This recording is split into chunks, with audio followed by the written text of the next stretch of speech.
ଆଜ୍ଞା କଣ ରୋଷେଇ କରୁଛୁ କି ଏତେ ଜୋରସେ ବାସ୍ନା ହଉଛି? ମୋ ମୋବାଇଲରେ ଦେଖୁଥିଲି ମାନେ ମାଆଙ୍କର ଏତେ ଜୋରସେ ବାସ୍ନା ହଉଛି ଯେ ମୁଁ ଆଉ ରହିପାରିଲିନି। ସତରେ ହଁ ଜାଣିଛି ଗେଲି ଝିଅ ହଉଛି ନାକଟା ହଉଛି ବିଲେଇ ନାକ।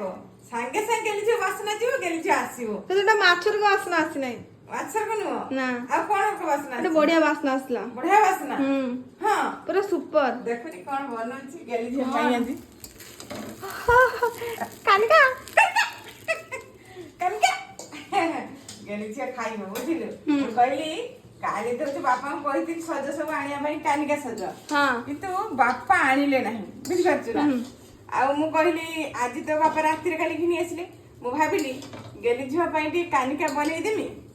ଆଉ ହଉଛି ଗେଲି ଝିଅ ଖାଇବ। ଆଉ କାଲି ଗଲେ ବିଷ୍କରାମ ପୂଜା, ମୁଁ କହିଥିଲି ବାପାଙ୍କୁ, ବାପା ତ କିଛି ସଜ ଆଣିପାରିଲେନି। ମୁଁ କହିଲି କାଲି ନହେଲେ କଣ ହେଲା, ଆଜି ଖାଇବା ଗେଲି ଝିଅ ସାଙ୍ଗରେ। ସେଥିପାଇଁ ବନେଇଛି। ଗେଲି ଝିଅ ଯଦି ଯଦି ଖାଇ ଟେଷ୍ଟ କରି କହିଲୁ କାନିକାଟା କେମିତି ହେଇଛି। ହଉ ଖାଇ କହିଦେମି ଦିଅ। ଜଲ୍ଦି ମୁଁ ହାତ ଧୋଇ ଆଉ ଖା।